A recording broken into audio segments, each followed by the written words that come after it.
You know, collecting video games, like legit physical games, is an expensive hobby. Just looking at my Nintendo Switch collection, if these games spontaneously combusted, it cost me well over $1,000 to buy all of them a second time. That's a lot of money.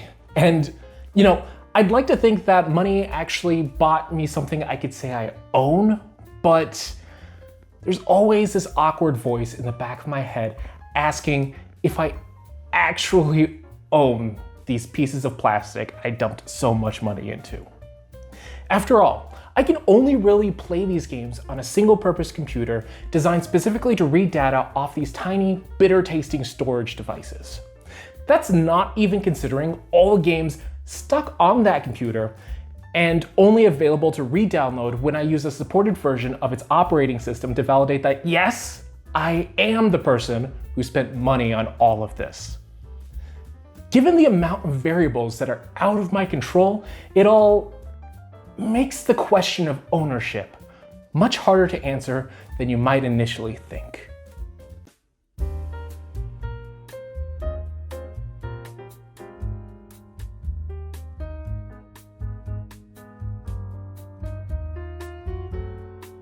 The first thing you might be yelling at your screen is, emulation exists! And yeah, we'll get to all that. After all, this is a channel that tries to push emulation on every device I can get my hands on. But before that, let's define ownership real quick. There are a ton of different ways to define or look at ownership, but for this video, I'm referring to the extent to which we, as paying consumers, have control over how, where, and when we play a given game. For a basic example, if I buy a copy of Hollow Knight to play on Windows, I could say that I own the game if I could, 1, play the game offline without any unreasonable hardware limitations, 2, make personal copies of the game to play on any of my computers, and 3, without restriction, play the game whenever I wanted. By purchasing the game, I don't necessarily own the underlying copyright to the game, meaning I couldn't sell Hollow Knight t-shirts or anything. But I do have a license to use the copy of the game that I have however I wish. Additionally, if I truly own the game, I can transfer ownership to someone else, potentially for some sort of fee. For a variety of reasons, most games, especially digital games, don't meet these criteria, mainly due to DRM. DRM, or Digital Rights Management, refers to the broad use of technology to control how, where, and when we play video games. Decades ago, this often took the shape of methods like specialized chips on cartridges or passwords hidden in game manuals. Nowadays, in the age of all digital everything, DRM either tends to be format-driven, like with Switch cartridges, or powered by software.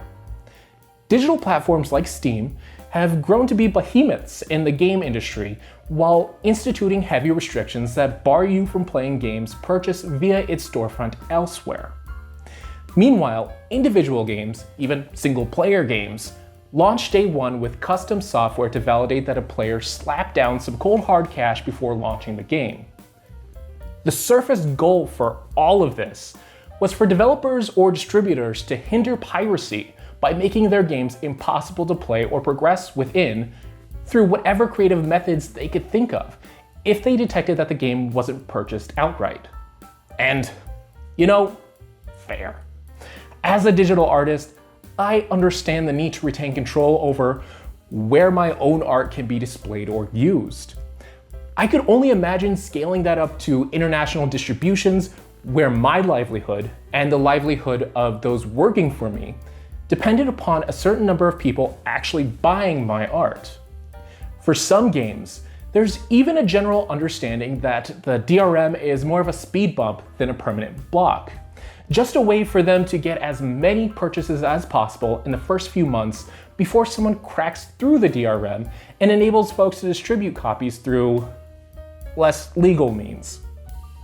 On one hand, I totally get it. On the other hand, the inherent act of attempting to reduce the ability of consumers to play, copy, or redistribute a game limits the scope of ownership consumers can claim. Worse yet, it's pretty much a pain for anyone other than the game companies, especially when the DRM makes games sluggish, unplayable over time, or imposes undue restrictions upon players. Restrictive DRM systems especially get on my nerves. A number of newer games require extra software like Steam, Uplay, or Origin to run alongside them, an internet connection to validate the player's license, or some combination of both. That might be acceptable for mostly multiplayer games or MMOs, but for single-player games, it makes absolutely no sense why an internet connection would even be needed. In certain cases, it's even resulted in the games being fairly difficult to play through. Additionally, these extra requirements can make the games completely unplayable if developers decide that they want to end their support for the validation processes without updating their games to not need those processes.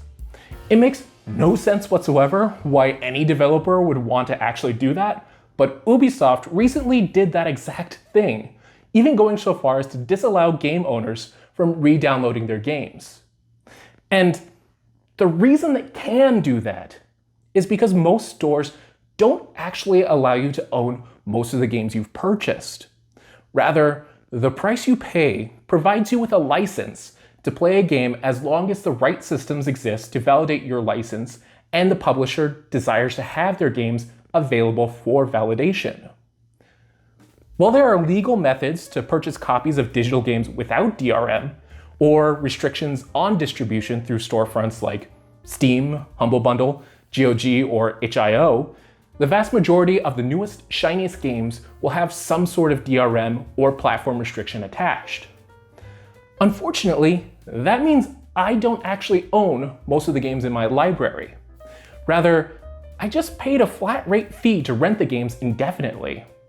If Steam disappeared, there's a good chance that many of these games would no longer be able to launch. And that kind of sucks. And it's only going to suck even more over time. The industry, in general, is trending towards subscription services in which we pay a monthly fee and the game companies give us access to various games to play. They control the types of games and how long these games are available. If the game's leaving the service and you still want to play it, you gotta buy an extended license from their online store to keep it in your library.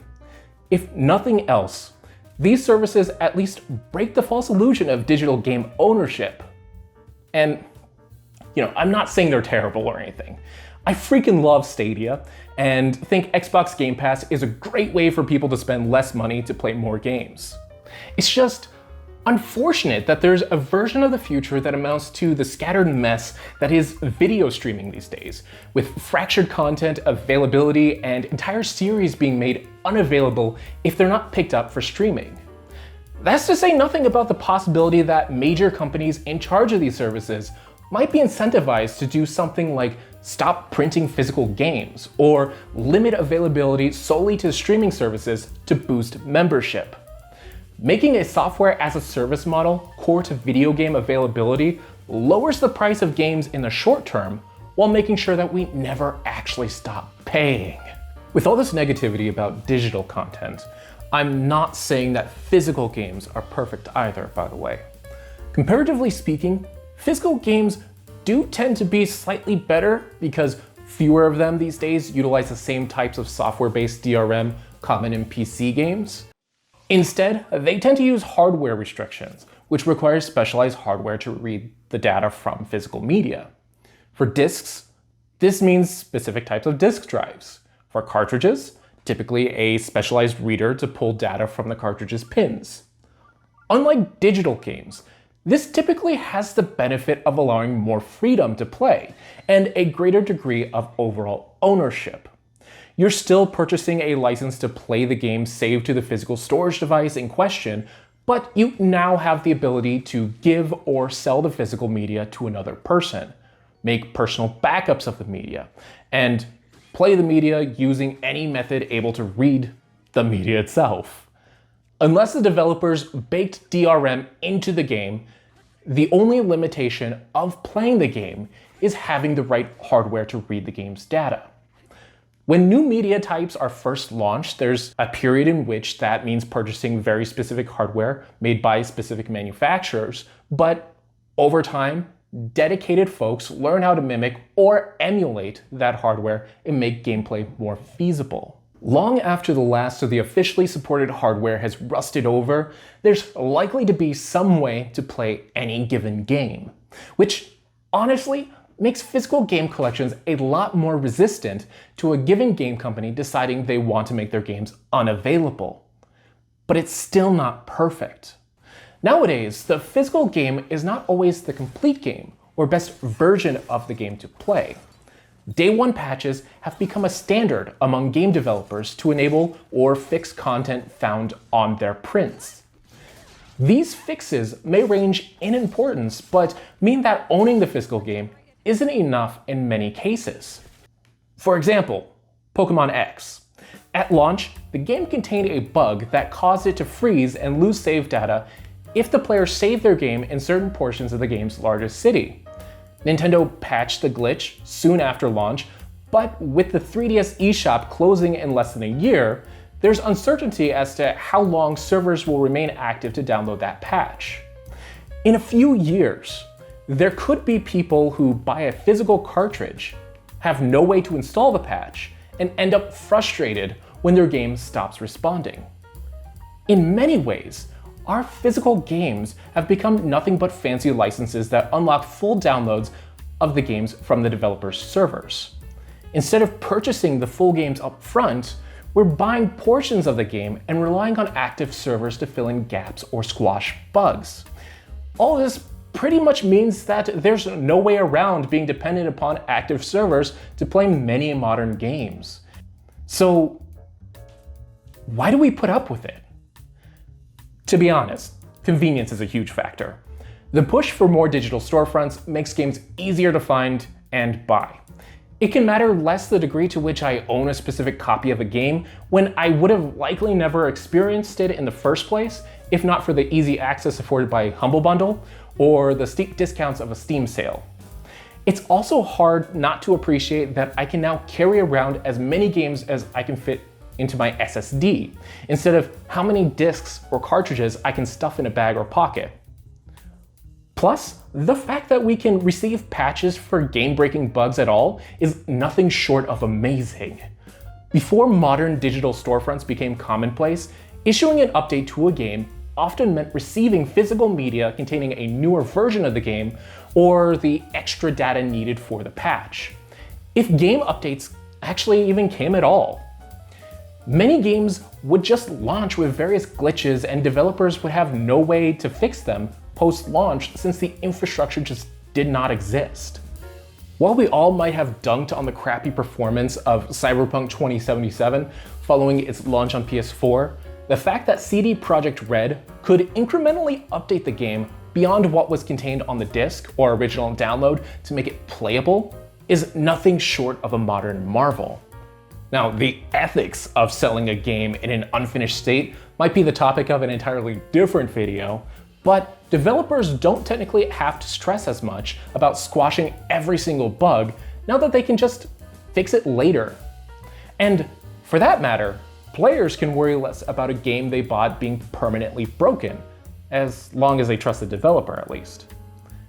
That's not even touching on the fact that games can now develop over time to look very different from what they launched as. Beyond bug fixes, developers can add entire levels and game modes to their games to expand gameplay further than ever. Hell, games like Animal Crossing New Horizons and Assassin's Creed Valhalla have year-round calendars with date-specific content being piped in over the internet for free. There's never been a better time for folks who just want to live inside a game for hundreds of hours.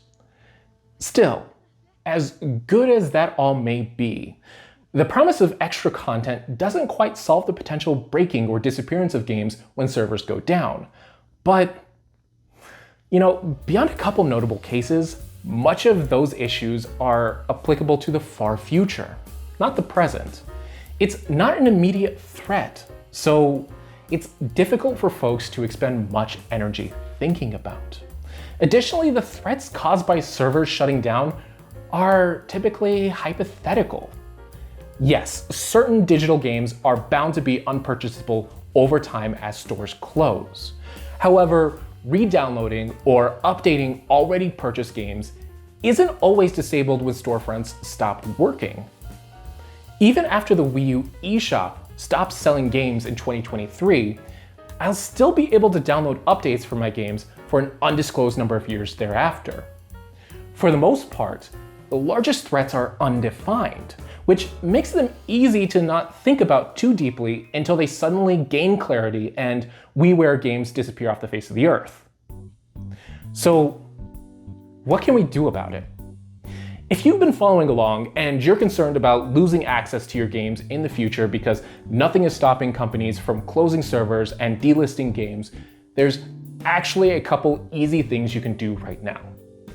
The first is contact your local representative. Especially if you live in the US, the best way to curb the worst possible scenarios is to enshrine some version of consumer rights into law requiring platforms to permanently guarantee the availability of updates and access to purchased games. Change doesn't happen overnight, but expressing concern publicly, loudly, and to the people in a position to do something about it is the first step forward. The second thing you can do right now is back up your games. This mostly applies to folks playing on consoles, but saving copies of your downloads, discs, cartridges, and save data removes some of the constraints limiting game usage and distribution. Saved game data can be played, patched, and further modified through emulators, even if the original hardware dies. Not only does this mean that you have more control over how you want to play, but also you can utilize the abundance of community resources to fill in any gaps left by developers when support ends. And all of this is really to say that while the degree of ownership we have over many of our games is debatable, the downsides of our dependence upon the developers and the platforms through which we get all of our games can still be worked around. As consumers, we just need to stay aware of the downsides to changes in the market and what exactly we're paying for when we buy a specific game on a specific platform from a specific developer. Personally, I'm a huge fan of streaming services for what they get right, but if there's a game I really enjoy, I'm doing what I can to buy physical or digital copies to show my support and have some sort of access when they stop streaming. For my consoles, particularly my older consoles, I'm backing up each new game I purchase in the event that the consoles die on me one day. But, these are my thoughts and my approaches. I'd love to know what your thoughts on all this are. Do you have any particular feelings regarding game ownership? Is there anything I didn't mention that you feel other folks might want to know about? Just let me know down in the comments. And also, as always, if you found this video helpful or informative, go ahead and give it a like to tell me I did a good job. And also, click that subscribe button to see more tech and video game related videos in the future. I'm still working on what order I want the next videos to be in, but I do have a phone that turns into a laptop sitting on my desk, along with Steam Controller version 2. So you'll want to check back and see all of that. But that's all for this video. Until next time, catch you later.